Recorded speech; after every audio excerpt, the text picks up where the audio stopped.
Last year, I reviewed Senran Kagura Estival Versus, and while I thought it was pretty good, I had my criticisms. Now it's finally time to see if they made any improvements that I called for.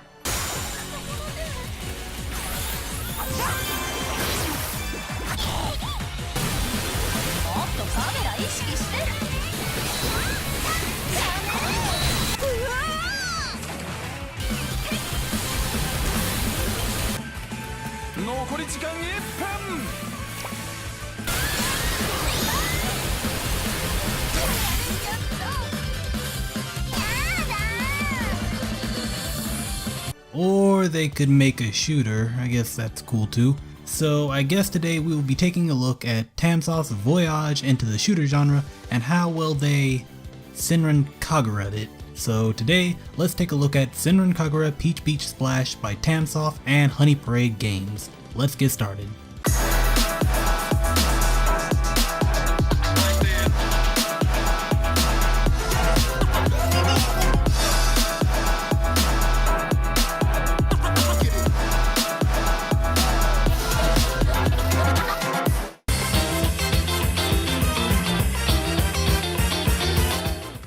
Before we get started, let me just say that unlike the other titles in the Senran Kagura franchise, this one is much more isolated.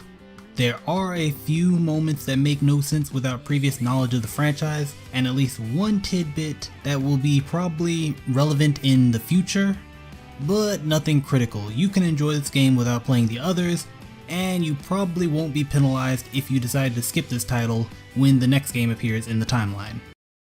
Going into this story, it opens up with an ominous monologue about what PBS, Peach Beach Splash, is, and to be honest, no amount of echoing old people talking can make me take a water gun tournament seriously. Though this is comedic in its own right, they even draw old style portraits of previous generations performing PBS with ancient water guns, and what I can only guess is a fucking coconut. It then cuts to a fully animated scene with one of the main factions of the series, the Gessen Academy team, spending time relaxing in the summer with their leader Yumi being bored, somewhat missing all the adventures they have had in the previous games. And surprise surprise, the call to action suddenly appears in the form of an arrow, inviting all the main factions up to this point, and some characters only known in the Japanese only New Wave games, to PBS, and with that, straight to the cinematic intro sequence.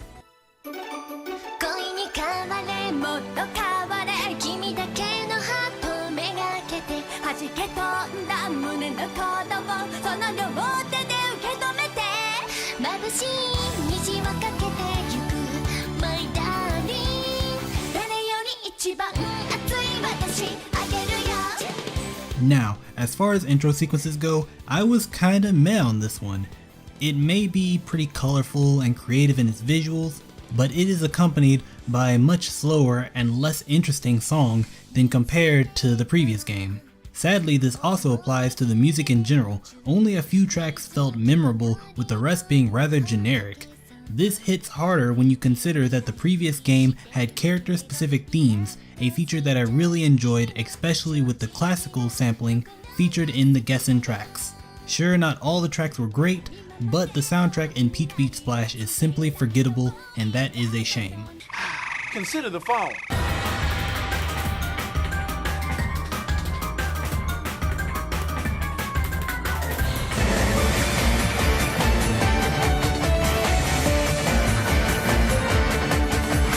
Back to the game, after the intro is finished, you see all the girls get transported to the island PBS is taking place on via a rainbow bridge, and they are greeted by the hilarious Miss R and Mr. K, whose disguises are almost as transparent as the mysterious 20-year-old Garu X.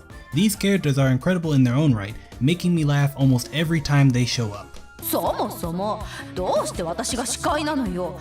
どう見てもあっちサイドの人間でしょ。ただいま不適切な発言がありました。大変失礼いたしました。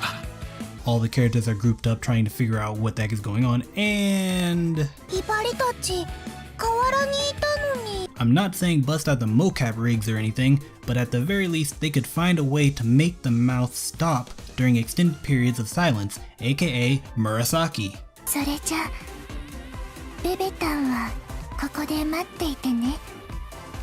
水に濡れちゃうから。 The characters are told they have to fight each other in a water gun contest while being recorded on the internet for all to see, and everyone is hesitant to say the least, before finally accepting when the prize is revealed to be whatever the winning team wants. The internet angle was a fun attribute to this story, giving reason for the two announcers to be commentating throughout the entire game. It doesn't really factor into the overall purpose of the story, but the times it's brought up do get some laughs. 4K お肌の質から毛穴の中までバッチシくっきりとね。そんな恥ずかしすぎます。 4K ということは私の顔の小じわも。撮影班、私の顔のアップは NG だ。いいか、絶対だ。下手にアップを取ろうものならお前の命を取るぞ。鈴音先生からとてつもない殺気が放たれている。 From here on, the game opens up, giving the player the ability to access all the modes available. Every faction has a story mode available to them, with the Gessen team being the default starting point in this title, much like how in Estival Vs. They had Hebijo take the spotlight. Unlike Estival Vs. though, every starting faction has about the same amount of focus as the others, each telling a short story about their trip on the island. The stories are not any super exciting tales about defeating evil or anything, but instead are more realistic stories than one would expect from a franchise about hitting people until their clothes explode. Gessen and Hanzo's stories are about the teams dealing with the upcoming graduation of their senior teammates, with Hanzo even introducing Ayame as the newest member of the group. Yes, Ayame the shopkeeper is a fully playable ninja in this title. Hebijo's story is about the straining family relationships between 4 of the members of their team and their leaders' struggle to keep it together. And finally, the Crimson Squad has the funniest campaign out of the bunch. Sure, there are undertones of trying to make it on their own and prove to their old teacher that they can be respectable shinobi, but who cares about that? The real story is them trying to become YouTube stars. Each one of them gives their own attempt at making a viral video with their talents, and it is just as funny as it sounds.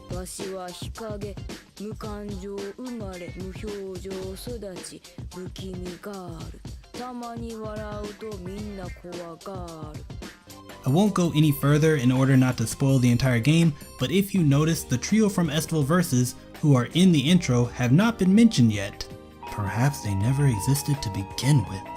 Outside of the main campaign though, there are some extra story content in the form of Paradise episodes, short visual novel style story segments with a CG at the end. Paradise episodes include stories such as Riona trying to get beat up but it's a water gun fight so she's unfulfilled, to say it nicely.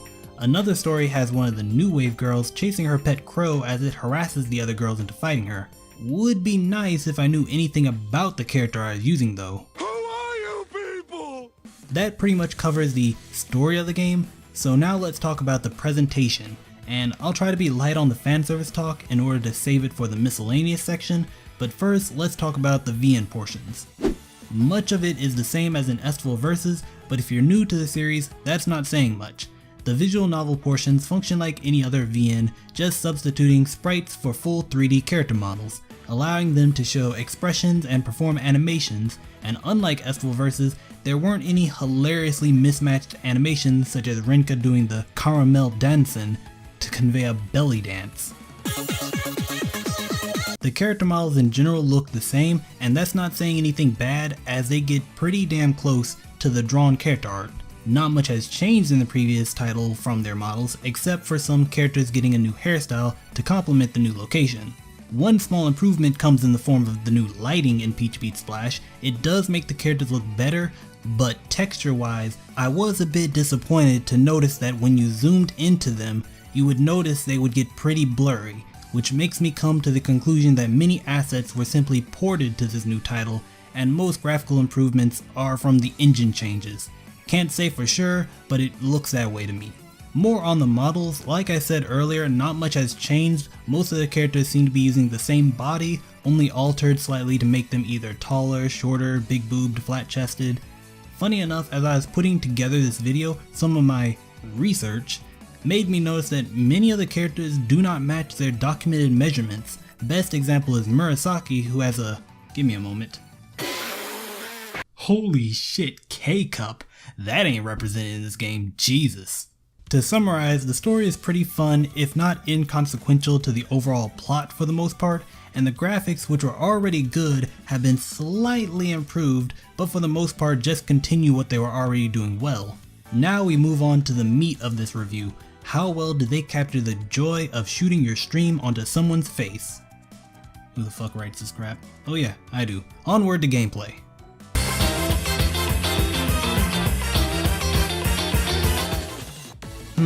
Where to start?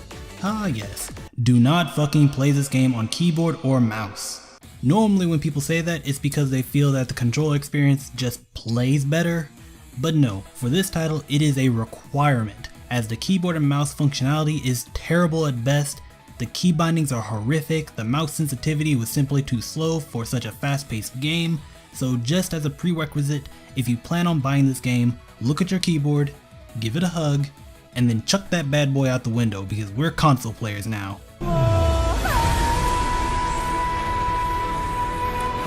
Okay, got that off my chest. PBS's gameplay is primarily a third-person shooter, intentionally chosen by the way for maximum fan service, using various water-based weaponry, and I say water-based weaponry because you don't just use simple water guns and pistols. They stretched the term water gun as far as they could, including things like rocket launchers, flamethrowers, shotguns, and even what is essentially a shower hose. Yes, a shower hose. I'm picturing that someone's bathroom is missing a few key pieces now. For ammo you obviously use water, but those reserves can also be used to augment your mobility, as each weapon type comes with a jetpack. Get it? Water jetpack?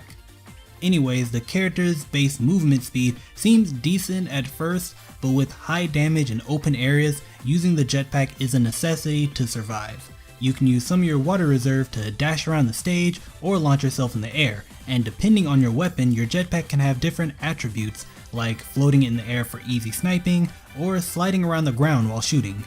The jetpacks themselves are really fun to use, but throughout my playtime I always had this feeling of inaccuracy from them, making simple actions such as jumping onto a platform requiring way more brain power than it really should.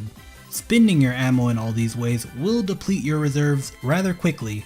Some might say too quickly, but don't worry, you can easily regenerate it by Pumping your gun back up to full.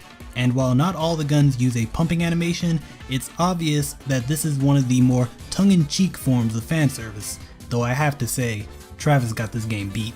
At first I wasn't a big fan of the reload, especially since there was this funky pause between shooting and reloading, but after I learned you could skip it by jump canceling into the reload, it became a lot more bearable, and after playing even more I came to realize that the moment where a character is pumping their rifle until it's ready to shoot does give some relief from the constant flying around and dashing this game has you doing, and if you are using a sniper rifle, these are the perfect opportunities to take someone down.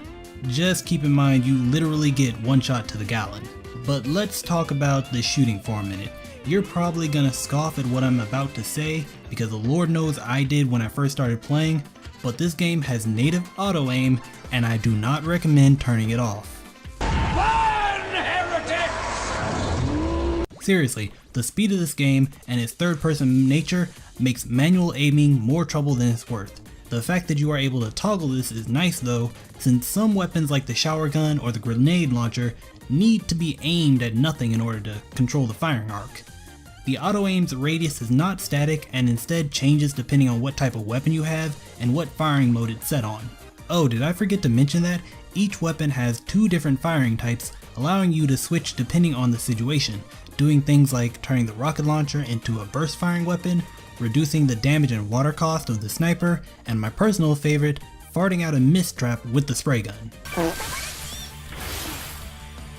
There is also a melee attack. It's a melee attack.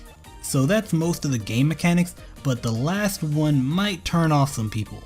So how do you feel about loot boxes? Kill him! Wait, don't kill me or Marvelous just yet. You can't actually buy these. These card packs are the primary form of progression in this game, and you get them upon completing missions, particularly in the multiplayer, or just buying them outright. Kill him! With the in-game currency Jesus.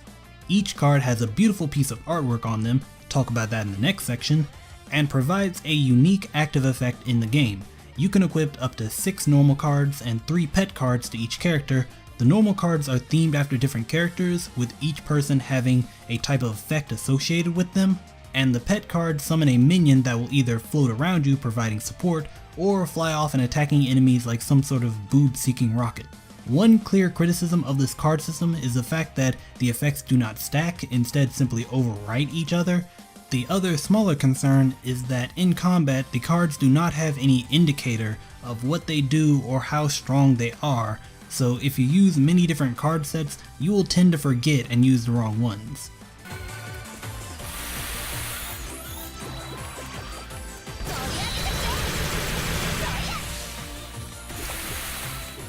These cards all have different rarities ranging from 1 to 5 stars, and as you would guess, most of the time, the higher the rank, the more powerful the card, though not always. This is one of my annoyances with these sort of systems. The weaker cards don't really have much use as you obtain stronger ones. The only real advantage they had was that they take less EXP in order to level up to max. EXP itself is gained when you sacrifice duplicate cards you have in order to boost the level of other cards, weapons, and characters, but I never really felt rewarded when I leveled up the cards, which really sucked since it takes so long. Leveling the weapons will progressively change the appearance of the weapon in question. Leveling the characters will increase their base health pool, which is needed since damage is so high later in the game, but leveling the cards only increases stats like damage or duration, with no other changes, not even a fancy glow for max level cards like the 4 and 5 star cards have. Even at max level though, these cards, while useful, never really felt like game changers. Draw your last pathetic card so I can end this, Yugi. My grandpa's deck has no pathetic cards, Kaiba. But it does contain the unstoppable Exodia. One thing I really want to harp on though, and this is one of my biggest criticisms of the system altogether, is that the characters in the game are nothing more than skins. The only unique factors in the characters are their voice and their melee attacks. Aside from that, it's just a pre-selected weapon that can be changed at any time. Everything else is dependent on the player to set up. I willfully set aside 3 of the 6 card slots and only placed cards themed around the character that was equipping them. Completely not how the game was intended, and actually gimping myself in any multiplayer sessions.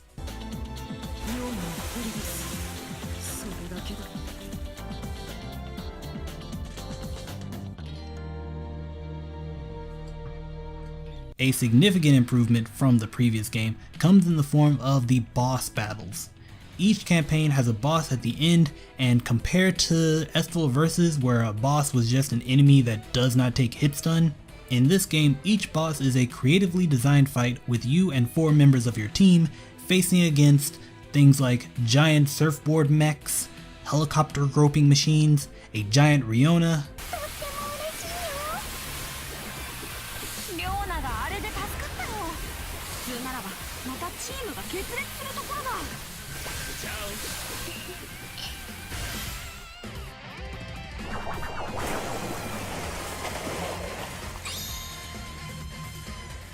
and culminating in potentially the best final boss Tamsoft has made yet in the form of DJ Ryoki.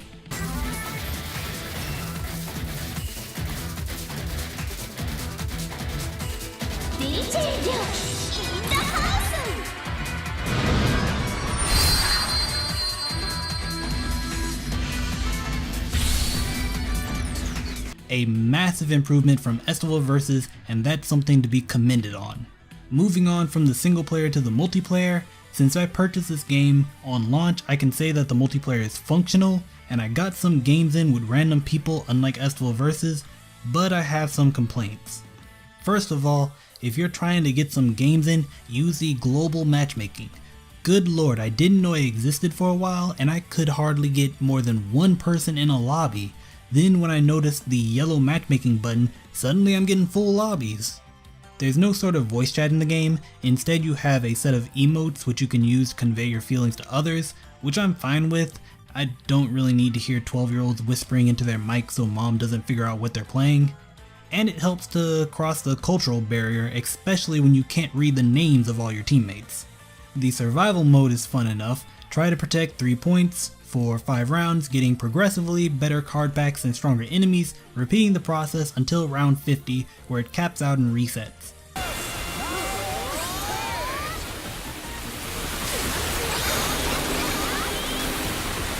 The versus battles though, I honestly couldn't get more than one match in because of queue times and getting 6 people together at once. I would have used bots, but in a competitive setting, no one wants to be teamed up with bots, especially since they ignore special objectives like squirmy finishes. And speaking of squirmy finishes, let's wrap this up so we can get to the part that everyone's waiting for. The gameplay in Peach Beat Splash is a lot of fun. I can testify to this because I keep taking breaks from writing this script to grind out a few cards, and you all know how much I normally hate grinding. Despite all of its flaws, jump dashing and flying around while shooting and throwing out cards is a great combination and can be just picked up and played whenever. The game does feel like it was made for a more competitive market, but the single player content is good enough that even when the player base dwindles, there's still fun to be had.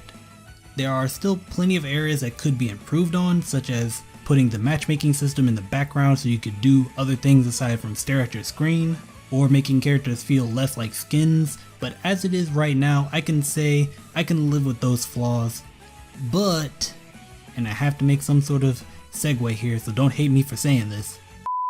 So it's time to talk about the fan service in Senran Kagura, on to the miscellaneous section.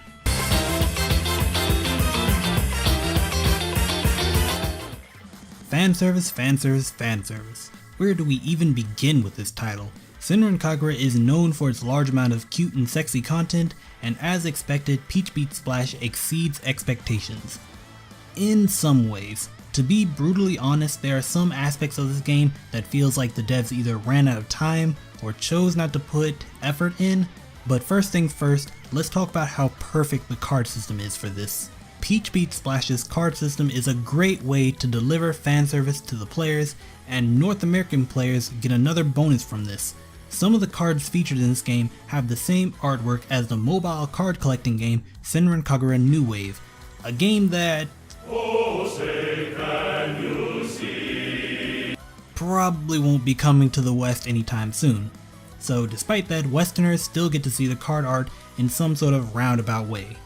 Not that all the cards are sexual fan service, some just have girls in cute outfits doing some sort of activity. Moving on to in-game fan service, it is most obvious when you knock a character below 50% of their HP or when you squirmy finish them.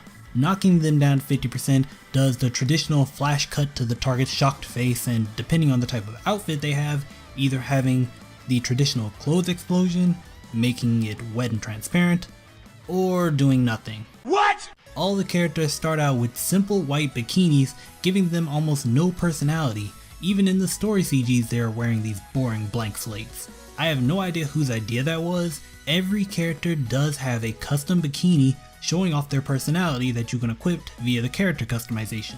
But no, white bikinis for everyone. The terrible clothes function like normal, hit 50%, clothes go boom. But where in Estival Versus the clothes had 2 levels of torn, here you can only put them in the first level. And it's not like the second level is gone, you can still access it by tearing their clothes in the dressing room. There's just no way to see it in game. Another weird decision / oversight. The last type of clothes would be the wet, transparent clothes, and they are the most baffling since they feel like they will be the focus of this game. Hell, here's a quote explaining why this title is not on the Vita.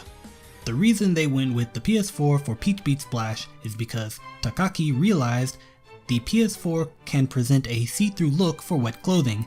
That's the reason it's only on PS4, as it can't be represented the same way on PS Vita.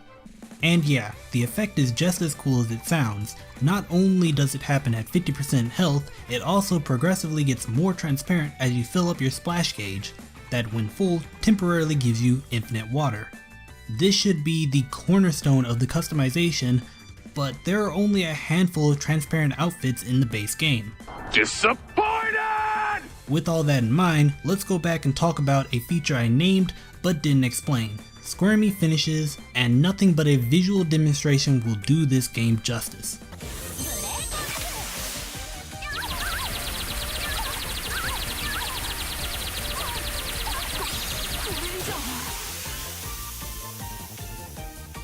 Yes, you pull out a rubber ducky and squirt water at your opponent until either their bikini falls off or they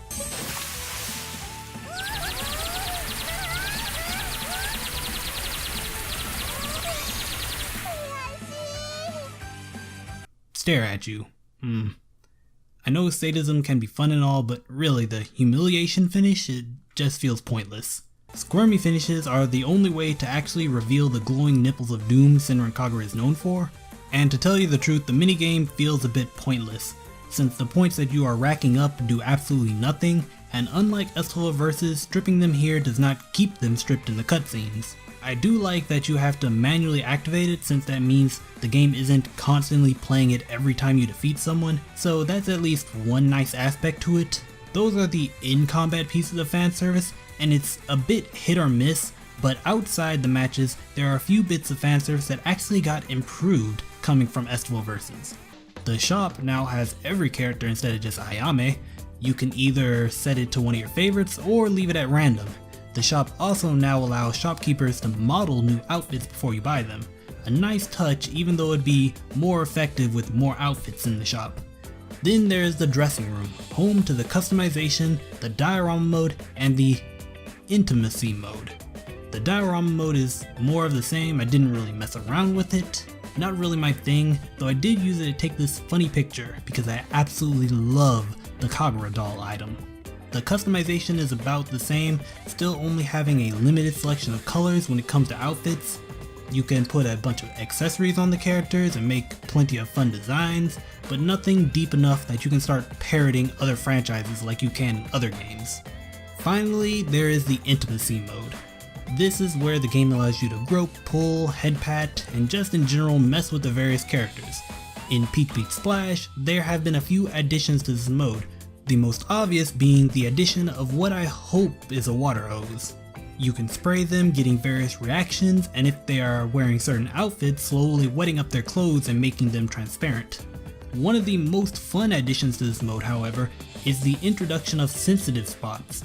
Each character has one, and it produces a unique reaction if you find it, and you get a trophy for finding enough of them, for those who care about trophies. To summarize, the fanservice in Peach Beat Splash is 2 steps forward, a new way to damage clothes, more things to do in intimacy, the entire card system, but also 1 step back, how the fanservice was implemented into the core gameplay. The limited amount of transparent clothing is still one of the most disappointing things I found in this game, but overall the fanservice of Senran Kagura still shines in this title, so now let's finish this up with final thoughts.